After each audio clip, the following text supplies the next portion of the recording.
Hello and welcome to the podcast of University of Sarajevo, dedicated to 30-year commemoration of Srebrenica genocide.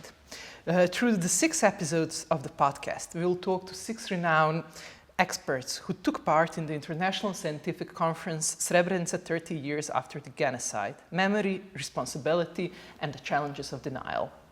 My name is Tina Kalinic. I'm Senior Assistant at the Academy of Performing Arts at University of Sarajevo. And in the first episode of the podcast, I have an honor of welcoming Hariz Halilovich, author, award-winning social anthropologist, and professor of RMIT in Melbourne, Australia. Welcome. Thank you, Tina. Thank you to your university and colleagues. Professor of the Global Studies. I'm sorry, I didn't say what you teach. Yeah. That sounds like very global. It's like, very global. What does global studies mean? Living in Australia, everything happens somewhere else. So we have to be global. Global studies, RMIT University generally, it's a quite distinct university in Australia as it is completely interdisciplinary. We don't have, unlike other universities where I also worked before RMIT, where there are single disciplines, Department of History, Department of Sociology, Department of Anthropology, where, at Melbourne Uni, for example, where I completed my PhD.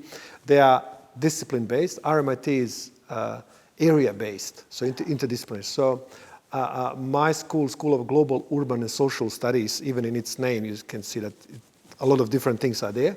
But global studies is generally a discipline that is interdisciplinary and involves security studies, international relations, international development, humanitarianism, international justice, for example, and different disciplines within that, or different perspectives, so anthropology, sociology, politics, or political science to international law, so they are part of that.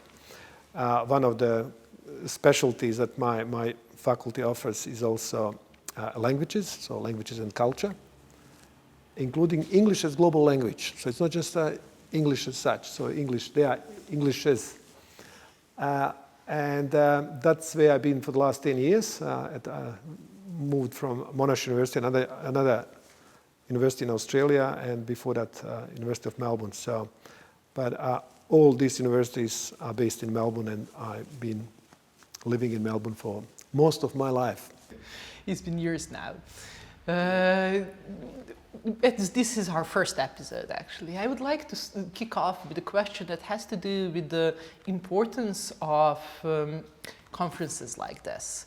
And what do you think, what is the role of academic society in talking about and researching genocide in Srebrenica specifically, but also working on something that it has developed as genocide studies?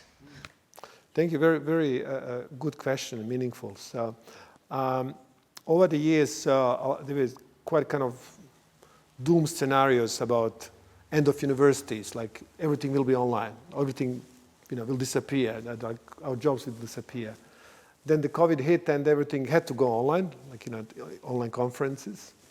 And for a while, there was an option to kind of run online conferences. They were not very popular. They were not popular at all.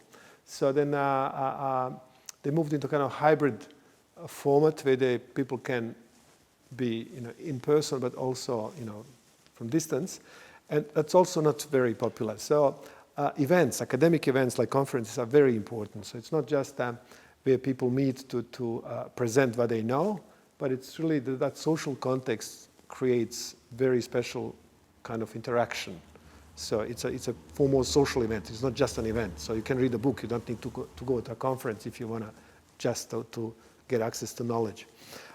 Genocide studies is a quite broad and in a way, sadly, I can say thriving academic discipline. So there are several journals that are focused on genocide. There are programs, there are even departments of genocide studies, usually attached with Holocaust and genocide studies. So at my university, we are running or learning and teaching about genocide through individual programs and courses. And within global studies, politically motivated violence is an area that's very important. So that's where we can discuss security, maybe we can discuss humanitarianism, maybe we can discuss development. So kind of even kind of professional approaches to dealing with conflict, post-conflict, they require some knowledge, broader knowledge of how politically motivated violence gets orchestrated, how it happens in the form of politically motivated violence. Of course, genocide is a political crime. It's people who are targeted for genocidal violence are not random victims. They are a targeted group. And genocide is defined as such an attempt to destroy a group in whole or in part because of who they basically are. It can be their ethnicity, can be their religion, can be their regional belonging, can be their race. So, and again, sadly, in the 21st century, I would have never dreamt that genocide would be happening, would be ongoing, and not least that I will be, my generation, my country, and my people, and my family, basically that would ever have to talk about genocide. What I have noticed in different post-conflicts, but mostly in Bosnia really, is how the whole vocabulary has developed. And sometimes I say, if you brought someone from the 80s and put that person here and then would expose to the language that's used, many things they wouldn't understand, including the word genocide. So it's a kind of buzzword. It's a very limited kind of expertise of experts, either in law experts or academics that dealt with genocide previously.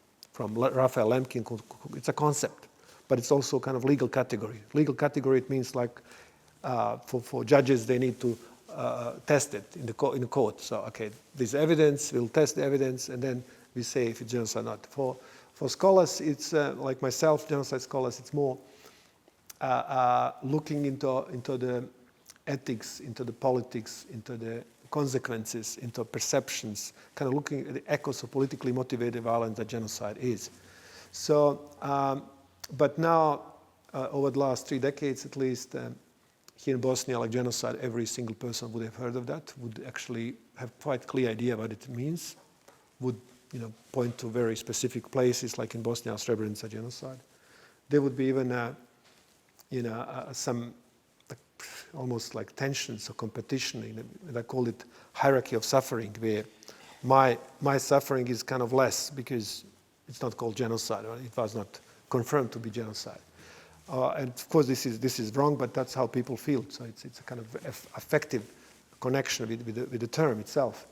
So, but crimes against humanity, and that's much better to talk in English about this, because humanity is a humankind in totality, is not čovječnost as a kind of adjective. It's čovječanstvo. It's crimes against humanity is crimes against everyone on the planet, every human being. And so a lot of crimes in Bosnia, a lot of war crimes met the category or threshold of crimes against humanity, actually declared as such. But somehow it's seen as not being horrible enough, which is very, very, and to go back in the kind of how this evolved. At one point, it was really two scholars who had had competing concepts: crime against humanity and crime of genocide, and then genocide became kind of the ultimate crime of all crimes. But the crime against humanity is not less a crime of any way. So it's like genocide actually ends up being, I'm sorry. being a bigger crime. So it's like, but that is something that we do have in our political culture, isn't it? It's like counting. It's like because suffering, is connected to the number of people who are suffering. It's like, that's something of the political trope that has that has surfaced in Bosnia and Herzegovina. So it's but it's complete misconception. So it's a very simple definition of genocide. Genocide is an intent, so there must be an intention, intent to destroy a group of people because of their belonging, who they are, in whole or in part. It doesn't say 50% of the population need to be killed. And not actually, they are in a list of crimes. Some are not even killing people.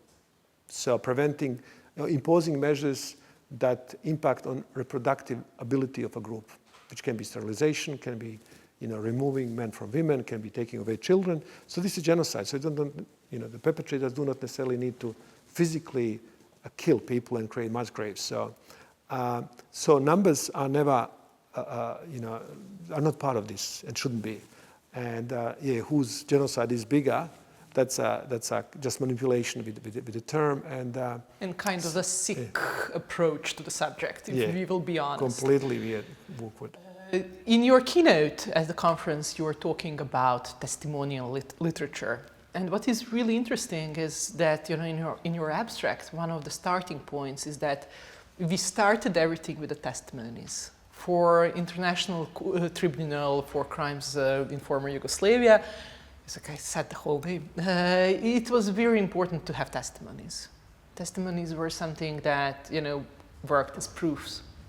And then the type of testimony changed. And that is something that is interesting both from the point of view of your theme at the keynote and from how we perceive some members of academic community.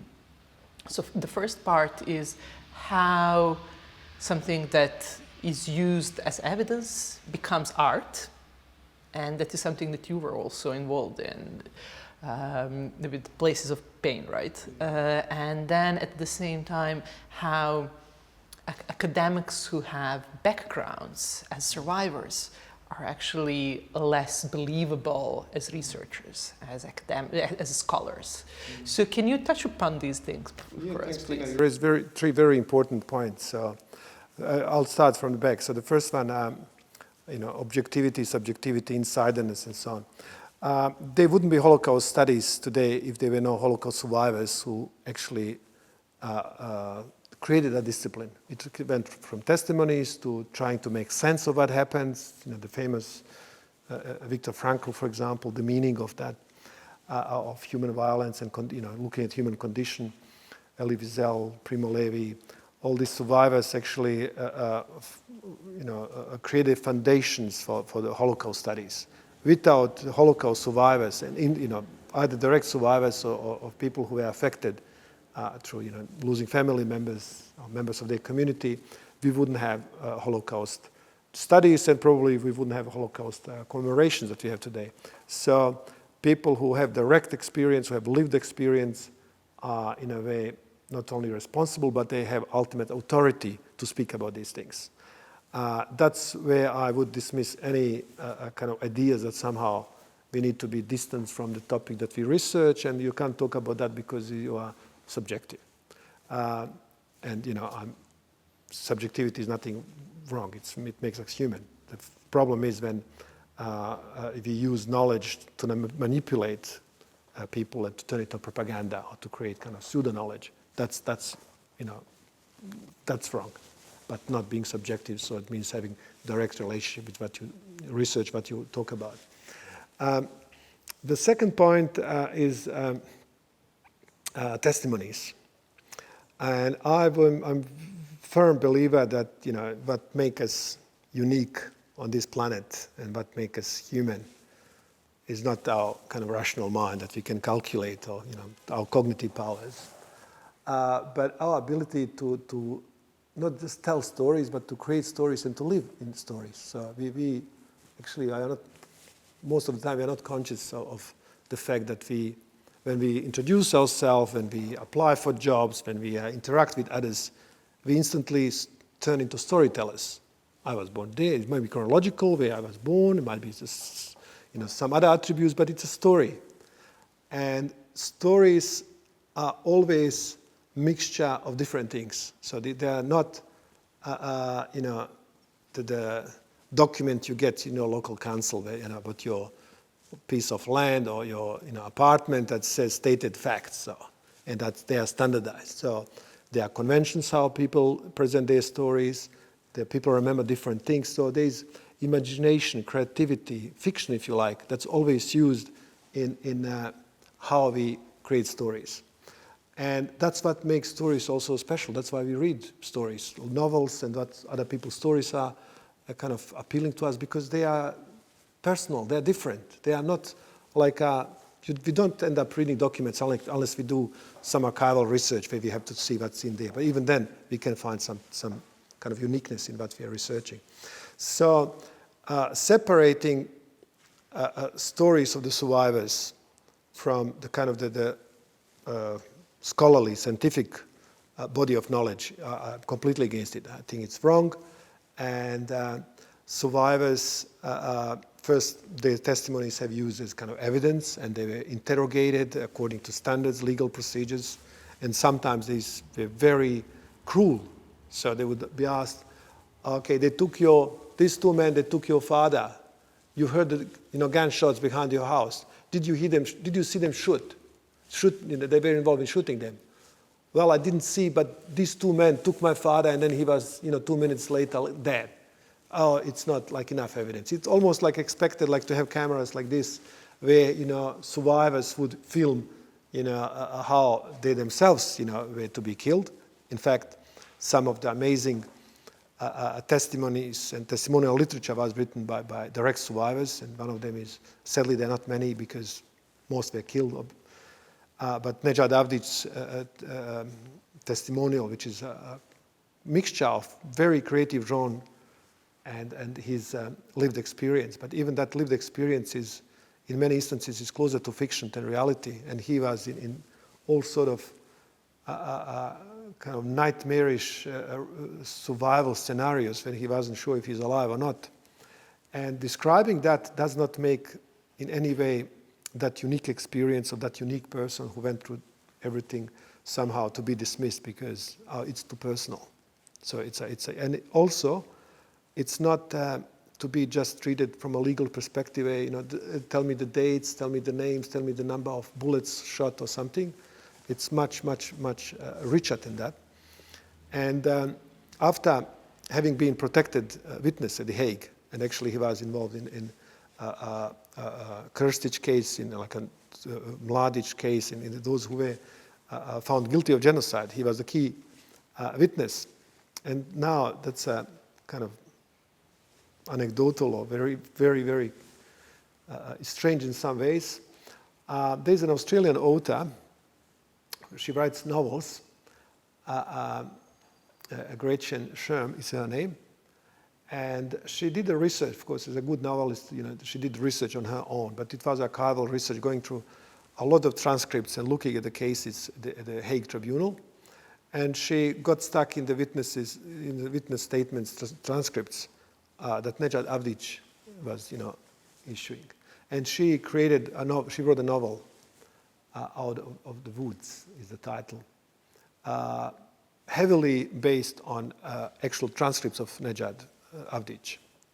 Nedžad Avdić wrote his own book, which is not just about him, but he survived, but also kind of, it's kind of the beauty of his writing is having described his boyhood years under siege when his family was moved into a village that was created by, a Swedish NGO or government agency that came and built a kind of the improvised, or temporary village for those who were literally in the streets. And, his family was expelled from somewhere around Vlasenica.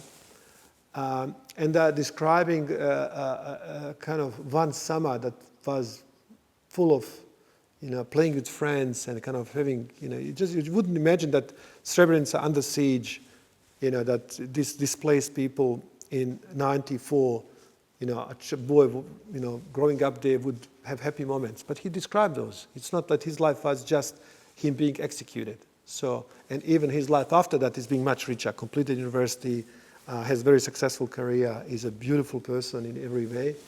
But in our conversations, what he told me is he felt pity for the war criminals. Like, look at them, how pathetic they looked. And they ordered like killings, everyone needs to be killed. So, but Gretchen wrote a fiction, a novel, which is, we'll see, it's a recent, it was published last year.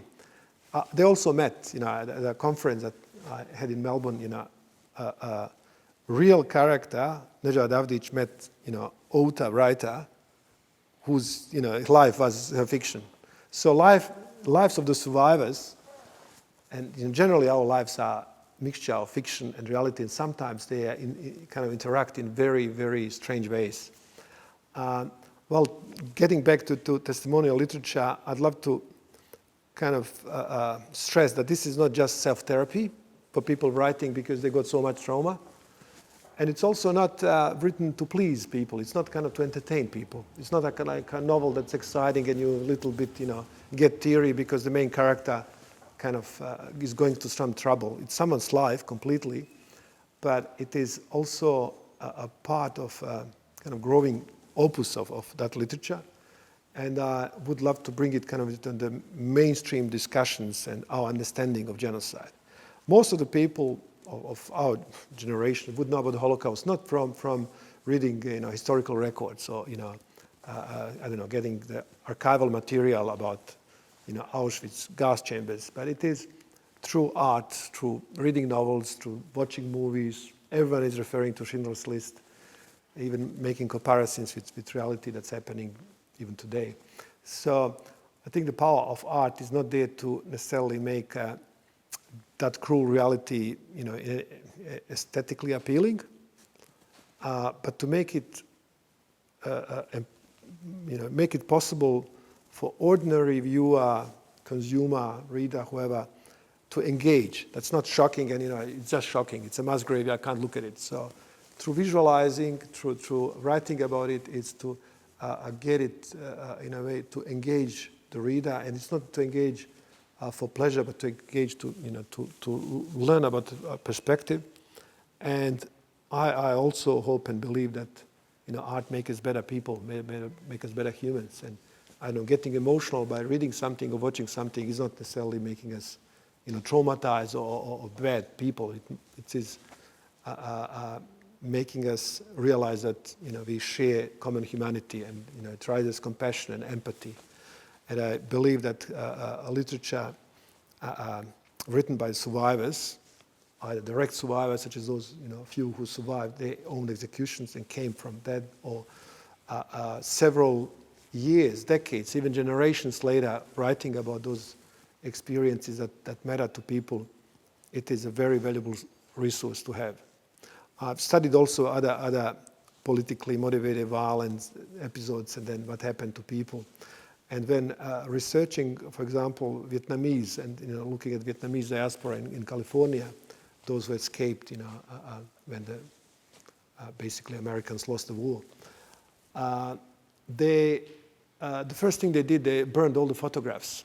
So they burned all documents so that they couldn't be traced by Viet Cong to someone. Also, not to endanger someone else who might be related to. So they burned personal documents, they burned their photographs, they burned everything, and then went on boats and ended up stranded in Australia, Malaysia, ended up in Orange County in the United States. So for them, the only way to reconstruct memories and identities was through fiction.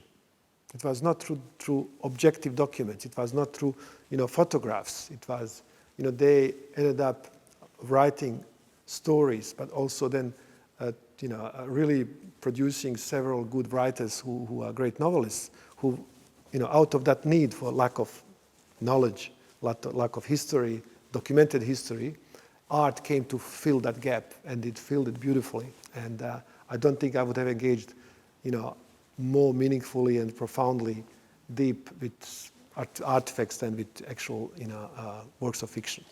That's where actually we come to this interdisciplinary mode. And that is something, that's why I mentioned the places of pain, because it was done in a very interdisciplinary way. You did the research, you wrote a book, and there, I forgot the name, but there's John. Yeah, he did the painting exhibition. Yeah. So can you tell us a bit about the process and what were the feedbacks, and how do you feel about that project as some kind of a way in which we could deal with the subject and with the keeping of the memory? Yeah, thank you for mentioning that, Tina. Thank you. So anthropologists do fieldwork, do ethnography. So it's kind of quite individual, lonely, and a lot of anthropologists are kind of very possessive of their fieldwork. Like, that's my village, I do research there, and I don't want to share, I don't want anyone there. But at the same time, I do believe, and actually I can testify that any good work, any good end result is a result of teamwork. There might be an editor, there might be, someone who assisted with setting up fieldwork. And to me, that opportunity to collaborate with a visual artist, and I'm not, I don't have those talents, definitely not even, close, but to artists. But I became a PhD supervisor on Hariza's PhD project, which involved looking at Sjećak, memory, as a monument, but also as a sculpture, medieval sculpture, and looking at how kind of in that collective memory, this has been, the Sjećak has been interpreted and so on. So there was a little bit of kind of memory studies in that, and anthropology, fieldwork, and so on. But then realized you got a talented artist. Artist is not just a sculptor, but general visual artist. We started discussing how ethnographic material, which is also graphic very often, for example, transcripts on interviews that describe violence, photographs of burned houses, photographs of collective burials of victims, photographs of mass grave sites. So how to make them accessible to people without, what I mentioned, without shocking them, without numbing them, without kind of how to enable audiences to communicate with the artifacts. So, and since then we have had several exhibitions, literally global exhibition, talk about global studies in Australia. So we had exhibition in Melbourne, Brisbane, Sarajevo, Vienna, St. Louis, Stockholm, more recently in Maribor. So it is a way to use something that's, and that sometimes it might be a symbol, sometimes might be a color. Even what our artists did is use in a kind of, for people who, once you tell your audience, this is actually, there's a hidden shape of a coffin, of tabut, you wouldn't notice that. But even the uniform tabuts were presented in a way that they are different. So we wanted to point and highlight individuality of every person and to bring something personal. Sometimes we had documents or photographs of documents, letters, where those who perished wrote funny things. They were like just human people, ordinary persons, and showing their weaknesses, sometimes talents. And we wanted to kind of humanize, to get them out of those collective categories, collective mass graves, collective burials, to get an individual, and they get part of their story, fragment of their story. And I don't think this would be possible, especially not engaging individuals that way, who just, people come to, to an exhibition, look around and they go with something. So people, buying a book, not everyone is going to buy a book. Reading a book is another challenge. So books are expensive, so they might be not available. So it's really limiting the audience that you kind of might target. With visual art, visual methods, and creative methods generally, it is, the stories can be told in a multitude of ways and appealing to multitude of audiences. So I have a great respect for artists who, dare and are skilled and kind of venture in that territory, because it's not easy. And as we know, in Bosnia, there have been some great artists from, Zec to late Berber, who have actually dealt with Srebrenica in a quite profoundly impactful way. Hariz, thanks a lot. This is our half an hour is gone. Thank you for joining me in the podcast, and especially being with us in the first episode. So we're breaking the ice. Thank you. I hope, what do you say, the first one's just the draft, like the second, all the following will be better. So. Oh, you're sure? Yeah. It's like, okay, then it will be pretty good. Thank you very much, Tina. It's been a pleasure talking to you, and I hope it was something that makes sense. Thanks to you too.